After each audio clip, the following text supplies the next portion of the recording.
aux Caraïbes, qu'on soit ici dans les quartiers, à partir du moment où on est afro-descendant, africain de base, on a la même histoire. Donc on ressent les mêmes battements de cœur quand on écoute la musique. Quand j'ai senti cette puissance, je me suis dit, on doit faire quelque chose avec la musique. Voilà.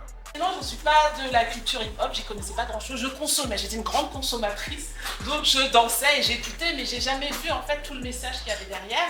Et cette exposition, ça a entraîné les passionnés, mais aussi les non-passionnés comme moi, et j'ai appris énormément, notamment sur le message initial en fait, puisque je savais pas du tout qu'il y avait toute cette historique, que c'était un mouvement d'émancipation, un mouvement de revendication qui est né dans les quartiers à travers des personnes qui avaient besoin d'exprimer déjà le fait qu'ils étaient opprimés et qu'ils étaient dans des ghettos, mais ils avaient en fait tout un panel artistique à exprimer qui est devenu une culture. Il y a les beatboxers, c'est-à-dire qu'on est dans une situation où on n'a pas forcément de l'argent pour avoir des instruments, mais on fait des instruments avec la bouche. On crée de rien du tout. On crée même les instrumentaux qui sont créés dans le hip-hop.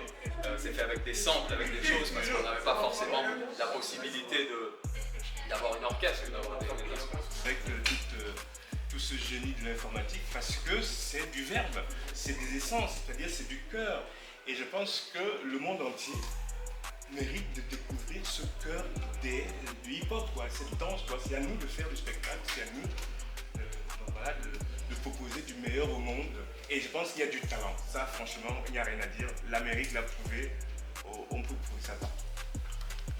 Donc, j'étais plutôt dans l'ambiance, j'étais dans un groupe de danse, mais plutôt musique congolaise. Voilà, c'était plutôt la fête, quoi. Et à un moment donné, Sydney a débarqué au Gabon, parce que c'est le pays.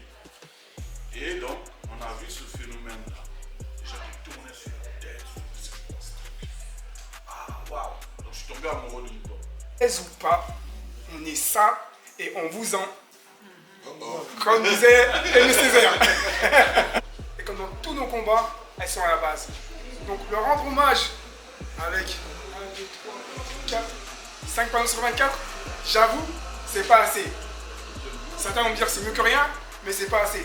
Je pense qu'on peut faire facilement 24 Kakemono qu'avec les femmes dans le rap.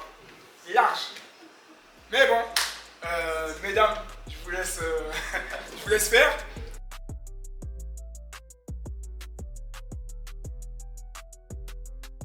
Si vous êtes intéressé, si vous avez des contacts de centres culturels, des écoles, des théâtres, des MJC, des tiers-lieux comme celui-ci qui pourraient être intéressés, surtout n'hésitez pas à vous rapprocher de nous, puisque l'objectif c'est vraiment qu'elle ne reste pas enterrée, mais que justement elle puisse s'enrichir, parce que ça c'est qu'une première étape.